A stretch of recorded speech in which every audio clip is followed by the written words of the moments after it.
আসসালামু আলাইকুম সবাইকে। অসহায়ত্ব যদি বলে আমাকে একটা সংজ্ঞা দাও,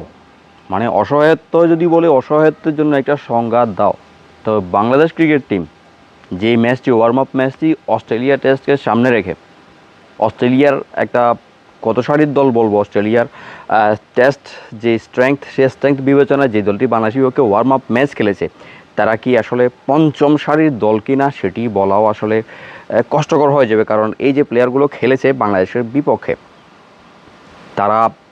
তাদের ফার্স্ট ক্লাস ক্রিকেটের যে অভিজ্ঞতা সেটিও ভালোভাবে নেই। সেই দলটির বিপক্ষে বাংলাদেশ দ্বিতীয় ইনিংসে 54 রানে অল আউট হয়েছে এবং ইনিংস এবং 38 রানের একটি হার বাংলাদেশ উপহার পেয়েছে। বহু দিন পরে অস্ট্রেলিয়ার মাটিতে যেই সিরিজটির জন্য বাংলাদেশ আমন্ত্রিত হয়েছে, সেই আমন্ত্রিত সিরিজের ওয়ার্ম আপ ম্যাচে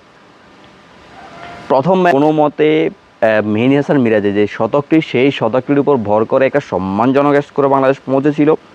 এবং সেটির জবাবে বাংলাদেশের বিপক্ষে যখন অস্ট্রেলিয়া 11 কথিত বলা হয়, কারণটি হচ্ছে যেটি বলছিলাম যে যেই অস্ট্রেলিয়ার ক্রিকেটের টেস্ট ক্রিকেটের যে স্ট্রেংথ, সেই স্ট্রেংথ বিবেচনায় এই দলটি পঞ্চম সারির দলও হবে না। তো সেই দলটি যে দুজন ব্যাটসম্যান, একজন 70 করেছে, একজন শতক করেছে, সে দুজনের ফার্স্ট ক্লাস যেই ক্যারিয়ার যদি আমরা দেখি খুবই কম।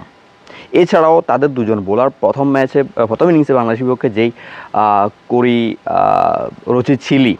যে কিনা প্রথম ইনিংসে 6 উইকেট নিয়েছে এবং দ্বিতীয় ইনিংসে বাংলাদেশের যে 54 রানের যেই ভূমি 10 যেই ব্যাটিং 10 সেটি হয়েছে, সেখানেও 2 উইকেট নিয়েছে। এছাড়াও থমসন ক্যাম্পবেল নামের আরেকজন বোলার, যে কিনা 8 উইকেট নিয়েছে দ্বিতীয় ইনিংসে। তো এই দুজন বোলার যারা 2 ইনিংস মিলে বাংলাদেশের 16 উইকেট নিয়েছে, এই দুজনের ভিতরে রচিত ছিলি, যার ফার্স্ট ক্লাস ক্যারিয়ারে তার অভিজ্ঞতা রয়েছে, অসংখ্য ফার্স্ট ক্লাস ম্যাচ খেলেছে, কিন্তু ক্যাম্পবেল থমসন যে প্লেয়ারটি, যে বোলারটি, তার ফার্স্ট ক্লাস ক্যারিয়ারের অভিজ্ঞতাও নেই। অর্থাৎ তাদের যে আসলে একটা একাদশ তৈরি করেছে, তাদের যেই স্কোয়াডটি তৈরি করা হয়েছিল, তাদের ফার্স্ট ক্লাস ক্যারিয়ার দেখো তাদেরকে আসলে বাংলাদেশের বিপক্ষে দাঁড় করায় নাই। তো এমন একটি দলের বিপক্ষে বাংলাদেশ 54 রানে অল আউট হয়েছে দ্বিতীয় ইনিংসে এবং 38 রানের বড় ব্যবধানে যে হারটি বাংলাদেশ, সেই হারটি উপহার পেয়ে যে সফরটি ওয়ার্ম আপ ম্যাচের মাধ্যমে সেটি শুরু করলো। তো এখানে কিন্তু অস্ট্রেলিয়ার জন্য বড় একটা মেসেজ বাংলাদেশ দিয়ে দিয়েছে যে অস্ট্রেলিয়া দল তাদের ক্রিকেট বোর্ডের বিপক্ষে, ক্রিকেট বোর্ডের সাথে একটা দ্বন্দ্ব রয়েছে তাদের সেন্ট্রাল কন্ট্রাক্ট নিয়ে। সেই দলটি, অর্থাৎ যখন বাংলাদেশের বিপক্ষে তারা তাদের স্কোয়াড ঘোষণা করলো, বাংলাদেশের মিডিয়া বাংলাদেশের বিপক্ষে অস্ট্রেলিয়ার শক্তিশালী একটা স্কোয়াড ঘোষণা করেছে, বাংলাদেশকে নিয়ে তারা অনেক বেশি কনসার্ন টাইপস অফ যে নিউজগুলো সেগুলো করেছে। তো সেই জায়গাটি থেকে পঞ্চম সারির একটি দল যেখানে বাংলাদেশকে 38 রানে বা ইনিংস এবং 38 রানে হারিয়েছে, সেই দলটি সেই হারটির পরে যে শক্তিশালী দলটি গঠন করলো, তাদের একটা বড় ধরনের মেসেজ তাদের জন্য যায় যে তোমরা যারা ক্রিকেট অস্ট্রেলিয়ার বিরুদ্ধে সেন্ট্রাল কন্ট্রাক্ট নিয়ে দ্বন্দ্বে রয়েছ, তারা কি বাংলাদেশ বিপক্ষে আসলে কি